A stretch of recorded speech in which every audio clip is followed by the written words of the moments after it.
Aujourd'hui, avec le pasteur Joseph Prince. Êtes-vous prêt pour la parole? Merci Seigneur Jésus. Alors je veux aborder une question qui est sur mon cœur depuis un certain temps, et je crois que le moment est arrivé. Et il y a quelques jours, nous avons eu une excellente réunion avec les responsables. Tous les responsables étaient là et nous avons eu un temps spécial de questions-réponses avec le pasteur Joseph Prince. Et à un moment donné, une de ces questions m'a fait sourire. Je me souviens, à ce moment-là, je regardais vers le pasteur Gédéon. Il était à ma droite et on se souriait, parce qu'on avait déjà abordé ce sujet entre leaders. Vous savez, une des choses, à propos des personnes qui reçoivent la grâce, est que, parfois, vous savez, elles reçoivent la grâce, mais ont une mauvaise compréhension de l'idée du travail, du fait d'être actif ou d'être assidu à la tâche. Amen. Dieu attend que nous soyons actifs. La Bible dit souvent que la main des personnes actives est source de richesse. Amen. La Bible dit que Joseph était un homme actif. La Bible dit qu'en tant qu'employé, obéissez en tout à vos maîtres terrestres. Ce terme est d'une autre époque. Dans le contexte d'aujourd'hui, nous parlons des employeurs. D'accord? Et vous savez que la Bible dit, et pas seulement sous leurs yeux, pas seulement quand ils vous regardent, pour les impressionner, mais avec sincérité de cœur, dans la crainte de Dieu. Tout ce que vous faites, faites-le de tout votre cœur comme pour le Seigneur et non pour des hommes. Donc tout ce que vous faites sur votre lieu de travail, faites-le pour le Seigneur. Amen. Vous voyez, sachant que vous recevrez du Seigneur et non de votre patron, vous recevrez un héritage en récompense. Vous servez le Christ. Le Seigneur que vous servez, c'est Christ. Nous parlons ici de récompense. Amen. Dieu vous bénira. Dieu vous récompensera. D'accord? Rien ne passera inaperçu auprès de notre Seigneur. Amen. Mais bien souvent, nous n'avons pas cette idée. Nous oublions que Dieu nous enseigne pour notre profit. Dans Ésaïe 48, il est dit « Ainsi dit l'Éternel, ton Rédempteur ». Alors, il parle aux croyants, d'accord? Ton Rédempteur, le Saint d'Israël. Moi, je suis l'Éternel, ton Dieu, qui t'enseigne pour ton profit, qui te dirige dans le chemin par lequel tu dois marcher. Rappelez-vous de cela. Quand Dieu vous enseigne, il vous enseigne toujours pour votre profit. La Bible a été écrite pour votre réussite. Beaucoup d'entre nous aimeraient entendre une parole. Certains se disent « Pourquoi Dieu ne me parle pas ?» Ouvrez votre Bible, soyez à l'affût. Amen. Écoutez la parole, Dieu vous parlera. De même, quand vous écoutez un enseignement. Amen. S'il est rempli de la parole, Dieu vous parlera à travers elle. Vous entendrez cette parole qui dit « Voici le chemin, allez-y ». Quoi qu'il en soit, Dieu vous enseigne, d'accord? Par sa parole ou par son esprit. Et ce sont les deux principaux moyens. Il vous enseigne toujours pour votre profit. Quand Dieu vous enseigne pour votre profit, cela touche tous les domaines, dans votre vie familiale, dans votre vie sociale, dans votre santé, dans tous les domaines. Puis-je avoir un bon amen? D'accord? Alors Dieu vous enseigne pour votre profit dans tous les domaines. Comment le fait-il? À travers sa parole et par son esprit. D'accord? Venons-en à la question. Pasteur Prince, je crois au repos. Vous savez, nous remercions tous Dieu pour l'enseignement, mais nous n'avons pas appris à être dans le repos. Et le repos est puissant. Dites le repos est puissant. Et c'est vrai, amen, dans la cour extérieure du tabernacle de Moïse, la cour extérieure était chargée. Il y avait toutes sortes d'activités à l'extérieur. Mais quand il s'agit du Saint des Saints, un calme parfait. Aucune activité. De même, vous pouvez être occupé à l'extérieur, mais reposer à l'intérieur. Voilà ce que Dieu veut pour vous. Je n'ai jamais enseigné qu'il fallait ne rien faire. S'asseoir et se dire « Détends-toi, frérot ». Là, je suis bien détendu, maintenant j'entre dans son repos. Non, je l'ai dit à maintes reprises. Et voici la définition du repos. Souvenez-vous, j'ai partagé cela il y a de nombreuses années. Le Seigneur m'a dit, le repos est une activité orientée. Le repos n'est pas l'inactivité. Le repos est une activité orientée ou dirigée. Parfois, quand vous êtes assis et que vous vous sentez frustré, c'est le Seigneur qui vous dit « Lève-toi » et commence à faire quelque chose. Amen. Commencez par chercher un emploi. Et le premier principe est de toujours se souvenir que Dieu nous enseigne pour notre profit. Et comment fait-il cela? Il nous guide, il nous enseigne.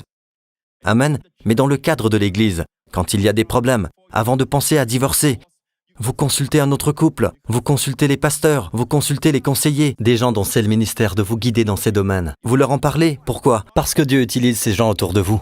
Et bien souvent, nous voulons que Dieu nous parle directement, mais parfois, Dieu veut vous rendre humble. Dieu veut vous apprendre l'humilité, à être sensible à l'enseignement. D'accord? Dans 1 Roi 3, juste après que Salomon ait demandé à Dieu la sagesse, dans le chapitre juste après, d'accord? Qui est le chapitre 4, car 4 vient après 3. Vous savez ce que j'ai trouvé dans le chapitre 4? Rien d'autre qu'un compte-rendu de ses ministres, dans son gouvernement. Et l'un d'eux est un ami. La Bible dit que c'est son ami, l'ami du roi. Il a même mis la priorité sur l'amitié. Amen. Et aussi parmi eux, plus d'un sont des personnes qui enregistrent. Il y en a même un parmi eux qui est un mémorateur pour rappeler au roi. Il y a des personnes qui notent tout ce qui se passe et ensuite ils le rappellent au roi. Et il y a des années, j'ai demandé au Seigneur, Salomon vient de recevoir la sagesse. Il est actuellement l'homme le plus sage qui n'ait jamais existé sur la planète Terre à cette époque. Bien sûr, Jésus est plus grand que Salomon, n'est-ce pas? Mais à cette époque, il est l'homme le plus sage. Pourtant, la première chose qu'il a faite a été de s'entourer de sages.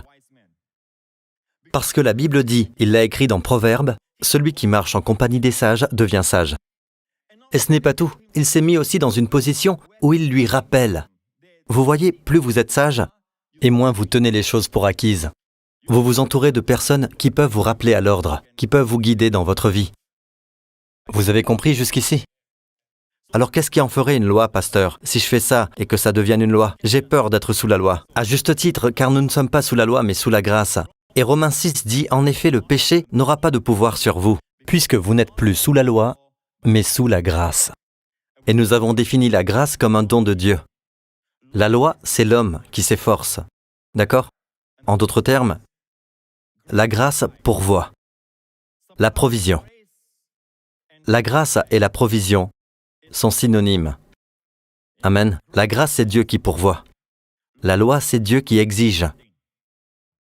D'accord? Vous avez compris? Est-ce que ça vous aide? Quand j'exerce mes fonctions, quand je travaille, j'accomplis ces tâches tout en pensant que Dieu réclame cela de moi. Mais si je le fais par mes propres forces, ça, c'est une personne qui est sous la loi. Mais prenons la même situation. Je fais mon travail. Mais alors que je le fais, je sais que Dieu me donne la sagesse, que Dieu me donne du charisme, que Dieu me donne des illustrations et ce genre de choses. Dans mon cas, c'est l'enseignement. D'accord? Dieu pourvoit. Alors ce travail se transforme en repos. Maintenant, vous savez ce que signifie véritablement ne pas être sous la loi? L'apôtre Paul a écrit ceci dans Galates. Galates 5, verset 18, je crois. Si vous êtes conduits par l'Esprit, vous n'êtes pas sous la loi. Alors, n'ayez pas peur. Oh non, ça c'est être sous la loi. Non, êtes-vous conduit par l'Esprit. Quand vous faites quelque chose et que vous êtes conduit par l'Esprit, vous n'êtes pas sous la loi. D'accord? Si vous êtes conduit par l'Esprit, vous n'êtes pas sous la loi. Vous voyez, si je vous enseignais seulement à être conduit par l'Esprit, vous allez oublier la notion de responsabilité, parler aux gens, écouter les conseils des sages et tout cela. Je n'ai qu'à suivre l'Esprit. Voilà pourquoi il faut d'abord créer cette fondation. Il est important que vous compreniez cela. Mais à la fin de la journée, laissez-moi vous dire ceci. Dieu veut que chaque croyant soit conduit par l'Esprit. Comment le Seigneur nous conduit-il? Eh bien, la nuit de la Pâque, dans la chambre haute, Jésus a dit à ses disciples, « Je vous ai dit ces choses pendant que je demeure avec vous. Mais le Consolateur, l'Esprit Saint, le Paraclet, celui qui est à vos côtés pour vous aider, il viendra et vous enseignera toutes choses. » Montrez-leur le verset. Suivant. D'accord? Il va venir et vous enseignera toutes choses. Verset 26. Et vous rappellera tout ce que je vous ai dit. Dites toutes choses. Donc quoi que ce soit, je sais que certaines personnes ont limité cela à la Bible. Non, toute chose veut dire toute chose. Il vous enseignera toutes choses. Toutes choses. À être parent. Amen. Votre travail, votre carrière, votre vie sociale, peu importe ce que c'est, il va vous enseigner toutes choses. Et ensuite vous rappellera toutes choses, tout ce que Jésus vous a dit. Vous avez entendu ce que le Seigneur a dit, et ensuite il vous rappellera. Vous voyez, le Saint-Esprit rappelle, nous remet en mémoire. Amen. Êtes-vous avec moi jusqu'à présent? Cela nous amène à la chose suivante. Quelle que soit la crise dans laquelle vous vous trouvez, quelle que soit l'épreuve que vous traversez, quel que soit le besoin qui se présente à vous en ce moment, que faites-vous? Premièrement, demandez la sagesse de Dieu. Jacques 1. Si l'un de vous manque de sagesse, c'est le verset 5 ici. En fait, le passage précédent, le passage qui précède ce verset, commence avec les salutations et tout ça. Mais ensuite, il parle d'épreuves. Le contexte ici est donc les épreuves. Ne traversez pas une épreuve sans avoir demandé à Dieu la sagesse. Je veux dire, demandez aux personnes que vous connaissez. Avez-vous demandé à Dieu la sagesse? Ah oui, moi je n'ai pas demandé. Vous savez pourquoi? Parce que vous pensez que vous pouvez le gérer. Vous pensez que quelque chose va venir vous aider ou quoi que ce soit. Vous attendez dans le naturel que les choses s'arrangent. Voilà pourquoi vous n'avez pas demandé la sagesse de Dieu. Donc dans l'épreuve dans laquelle vous êtes, la première chose à faire, c'est de demander à Dieu la sagesse. Si l'un de vous manque de sagesse, qu'il la demande à Dieu, qui donne à tous, simplement et sans faire de reproches, et elle lui sera donnée. Regardez la nature de votre Père. La seule chose que le Seigneur veut que vous sachiez sur lui est qu'il vous donnera librement. Quand vous demanderez la sagesse, il ne vous réprimandera pas. Alors s'il vous plaît, honorez-le en lui demandant avec foi. Donc après avoir demandé à Dieu de vous donner la sagesse, dites « Père, donne-moi la sagesse à ce sujet, au nom de Jésus. » Et alors seulement, vous pouvez progresser. Amen. Vous n'avez pas les réponses en tête, mais vous aurez reçu la sagesse. Peut-être qu'elles ne sont pas encore parvenues à votre compréhension. Et ensuite, commencez à faire la prochaine étape. C'est là que le Saint-Esprit commence à vous conduire. D'accord? Mais après avoir demandé la sagesse, attendez-vous à ce que le Saint-Esprit vous conduise et vous guide. Et c'est pourquoi il faut retourner dans Jean. Jean 14. Nous voyons dans Jean 14, « Je vous laisse la paix ». Immédiatement après, il est fait mention du Saint-Esprit. Jésus mentionna le Saint-Esprit qui enseigne toutes choses. Il mentionna qu'il nous laisse la paix. Il y avait un garçon ici, il y a quelques dimanches de cela, qui a cité Jean 14, 27. Il avait mémorisé ce verset. Ah non, pas dans votre service, mais dans le deuxième. Mon fils est monté et a donné ce verset qu'il avait mémorisé. « Je vous laisse la paix, je vous donne ma paix ». Alors pourquoi Jésus a-t-il mentionné la paix immédiatement après avoir parlé du Saint-Esprit qui enseigne toutes choses? Car le Saint-Esprit enseigne sur la même longueur d'onde que la paix. Donc, quand vous faites quelque chose et que vous n'avez pas la paix, ne le faites pas. Vous êtes sur le point d'entreprendre une reconversion professionnelle. Et plus vous en parlez à votre femme, plus vous discutez. Bien sûr, il faut peser le pour et le contre. Vous savez, consultez vos leaders, consultez vos pasteurs, si vous le souhaitez. D'accord? Parlez juste des avantages et des inconvénients et tout ça. Ne dépendez pas seulement de vous-même. Discutez avec votre femme. Chérie, je t'en prie, arrête de me dire que tu ne sais pas pourquoi. Allez, donne-moi une raison logique. Je ne sais pas pourquoi. Les femmes sont plus intuitives. C'est pourquoi la femme traînait au milieu du jardin. Amen. Ce n'était pas le cas de l'homme. Elle était plus intuitive aux choses de l'esprit. C'est pourquoi elle a été la première à entendre la voix du malin. Amen. La voix du diable. Les femmes sont plus sensibles. Les femmes peuvent percevoir des choses sur les gens, bien avant que l'homme ne puisse le constater avec leur tête. Les femmes peuvent dire « Ah, lui, je ne le sens pas ». Et les hommes vont toujours dire « Ah, mais il ne faut pas juger les gens ».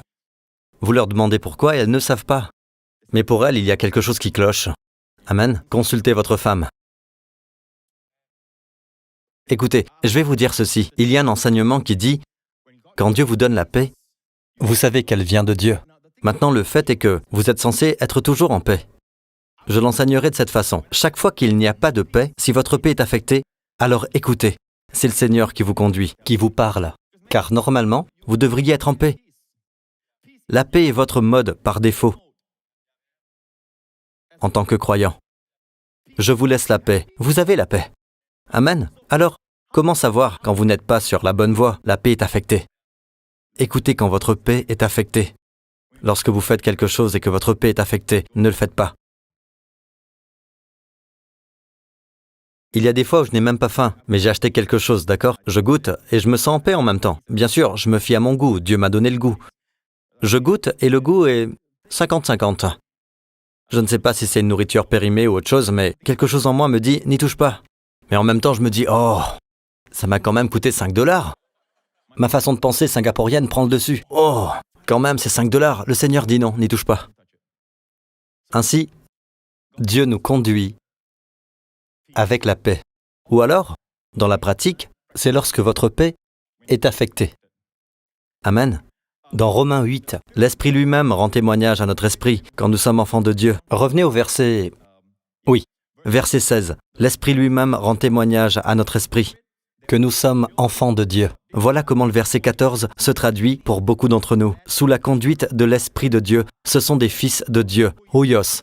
Ce sont des fils matures de Dieu. Huios. Quand vous êtes conduit par l'Esprit, vous êtes le genre de fils qui lui plaît vraiment.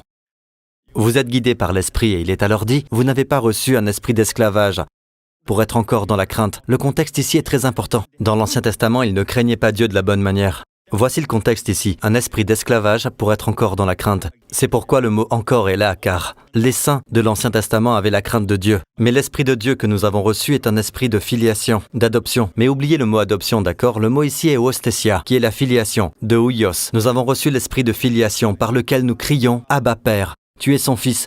Voilà comment tu es conduit. L'Esprit lui-même rend témoignage à notre esprit que nous sommes enfants de Dieu. Donc premièrement, cela vous témoigne que vous êtes un enfant de Dieu. Qu'en est-il des autres choses de la vie? Oui, il témoigne à vos côtés. Mais témoigner, c'est ce que beaucoup de gens ne comprennent pas. Témoigner signifie que vous faites une action. Vous étudiez. Être étudiant signifie que vous étudiez. Alors que vous étudiez, il va vous conduire. Non, il ne témoigne pas avec ce passage. Ce n'est pas le sujet sur lequel il veut que vous vous concentriez. Alors il vous dira, étudie plutôt cela, car tu n'as pas beaucoup de temps. Il va alors vous conduire. Mais vous n'ouvrez pas votre manuel. Seigneur, parle-moi, Seigneur. Je t'en prie, parle-moi, dis-moi quel livre, quel sujet, quelles questions seront posées. Ou alors vous vous asseyez et vous dites, Seigneur, je ne vais pas aller à l'église, non, je n'irai pas. Non, Seigneur, amène cet homme à moi. Non, j'y pense et je me dis que si Michael est le bon, tu amèneras Michael à moi. Ce n'est pas la voie de Dieu. La voie de Dieu est que tu ailles à l'église. Si vous êtes célibataire, allez à ce rendez-vous, rejoignez un groupe de soutien, côtoyez différentes personnes, soyez investis dans l'église. Évidemment, l'église n'est pas le seul lieu où vous pourrez trouver votre futur conjoint, mais c'est plus sûr. De nombreuses héroïnes de la Bible ont trouvé leur conjoint à un point d'eau, au puits. Ça doit bien vouloir dire quelque chose. Mais il est possible que vous trouviez la personne autre part, bien sûr, Dieu est souverain, amen. Mais vous ne pouvez pas rester tout simplement à la maison, vous asseoir et attendre, et boum. Salut, moi c'est Albert. Non, ça ne marche pas comme ça, d'accord? Vous m'écoutez toujours? Je veux dire, vous ne pouvez pas simplement vous asseoir et dire « Quel travail veux-tu que je fasse, Seigneur ?» Quel travail? Donne-moi un travail, Seigneur. Donne-moi un job. Amen. Vous y allez, et ensuite vous témoignez. Et vous allez à un entretien d'embauche. Il faut y être, se mettre en condition. Il faut observer l'environnement, ressentir les choses.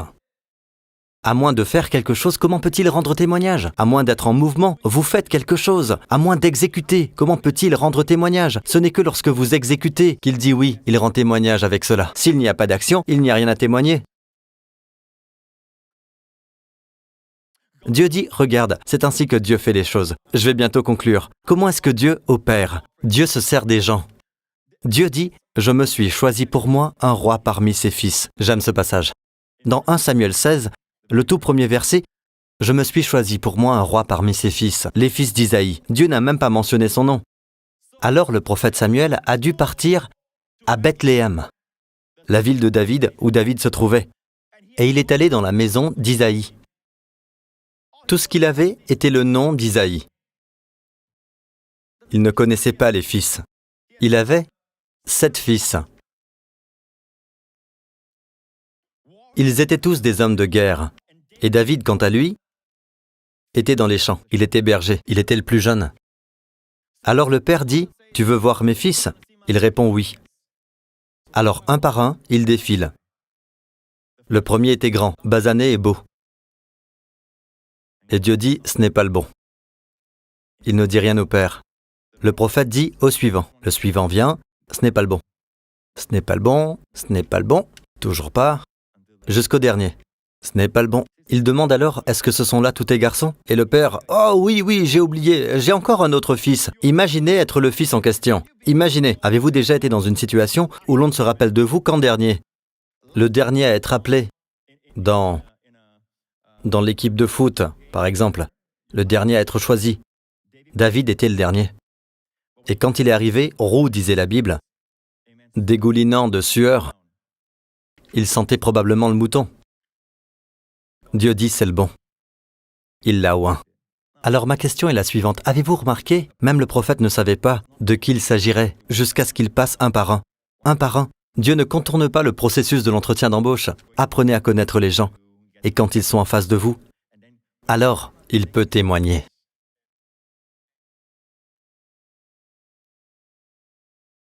Amen. Combien d'entre vous aiment recevoir une vision de la part du Seigneur, une vision qui se présente, et vous voyez des choses, n'est-ce pas? Vous aimez tous ça, non? Mais ne cherchez pas cela. Amen. Si vous cherchez après une vision, le diable peut vous tromper. Mais demandez à Dieu. Premièrement, demandez à Dieu la sagesse. Toujours demandez à Dieu la sagesse. Deuxièmement, demandez des conseils autour de vous. Amen. Discutez avec des personnes de confiance. Et troisièmement, pendant qu'ils discutent, vous pouvez sentir votre esprit. et faites la première action. Ne vous dites pas simplement « je vais m'asseoir et attendre ». Je suis assis depuis 6 mois et je ne sais toujours pas. Dois-je choisir le travail A ou le travail B? Quel travail choisir? Vous savez, cette université ou une autre? Bien sûr, dans ce cas, il y a une date à respecter pour soumettre votre décision. Non, allez-y. Choisissez une option, l'option A. Allez-y et dites « Seigneur, je t'ai demandé la sagesse ». Tout semble converger vers cette direction. Si je me trompe, dis-le-moi, Seigneur. Et alors que vous planifiez, que vous avancez, selon l'état de votre paix, elle peut baisser, mais si elle augmente, vous saurez que vous êtes sur la bonne voie. Et si cela s'avère nécessaire, après que vous ayez fait toutes ces choses, si Dieu a besoin de vous donner une vision, il vous donnera une vision. Mais ne cherchez pas à obtenir une vision en premier, jamais. Quand je parle de vision, je ne parle pas de vision extérieure. Vous voyez, je parle de la vision intérieure. Souvent, Dieu me donne une vision qui semble jaillir de l'intérieur, à l'œil de votre esprit. Vous pouvez le voir. Souvent, le don de l'esprit est la même chose pour moi aussi. D'accord? Avez-vous appris quelque chose? Il reste de nombreux domaines à couvrir, mais je prie que je vous ai dit ce que le Seigneur veut que je vous dise. Louons le Seigneur Jésus. À lui la gloire et tout l'honneur. Alléluia. Levez-vous. Rapidement, je voudrais prier pour ceux d'entre vous qui se disent « Je veux que Jésus soit mon Sauveur et mon Seigneur. » Je crois que Jésus est le seul qui puisse apporter le salut dans ma vie. Je suis perdu. J'ai besoin de Jésus. Et je veux être rempli de l'Esprit Saint. Et je veux que l'Esprit de Dieu me conduise et me guide. Eh bien, pour que Jésus puisse nous remplir de l'Esprit Saint, il nous faut naître de nouveau. Nous avons besoin d'être sauvés. Il vous faut naître de nouveau. Ceux qui naissent qu'une seule fois vont mourir 2 fois. Il y a une mort à venir dans les temps de feu, nous dit la Bible. Mais ceux qui naissent 2 fois, nés dans ce monde, de façon naturelle, et nés de façon spirituelle, ne peuvent mourir qu'une seule fois. Amen. Le salaire du péché, c'est la mort, mais le don gratuit de Dieu, c'est la vie éternelle en Jésus-Christ, notre Seigneur. Si vous vous reconnaissez, dites cette prière avec moi maintenant. Dites, Père Céleste, je crois que Jésus-Christ est le Fils de Dieu. Je crois qu'il est mort à la croix pour mes péchés. Il a été jugé à ma place, afin que je ne sois plus condamné. Pour tous mes péchés, le sang qu'il a versé, par son sang, tous mes péchés, passés, présents et futurs, sont pardonnés, payés. Merci, Père, d'avoir ressuscité Jésus d'entre les morts, afin que tous mes péchés soient effacés. Merci, Père. Jésus-Christ est mon Sauveur et mon Seigneur, au nom de Jésus. Et tout le peuple dit « Amen ». Louons le Seigneur, où que vous soyez, et vous dans cette salle, levez les mains. Père Céleste, je demande que tu enseignes à ton peuple. Je te demande, Père, au nom de Jésus, que tu aiguises leurs compétences et les rendes plus sensibles, Seigneur, au merveilleux Saint-Esprit qui est en eux. Père, que ce soit dans leur mariage, dans leur rôle de parents, dans leur vie sociale, dans leurs relations, dans leur travail, dans tous les domaines de leur vie. Conduis-les pour leur profit. Fais-les prospérer. Accorde-leur de réussir. Et Père, je te remercie, Seigneur. Je prie que tous ceux qui m'écoutent soient un trophée pour ta grâce. Les gens les verront et diront « Je veux ce qu'ils ont ».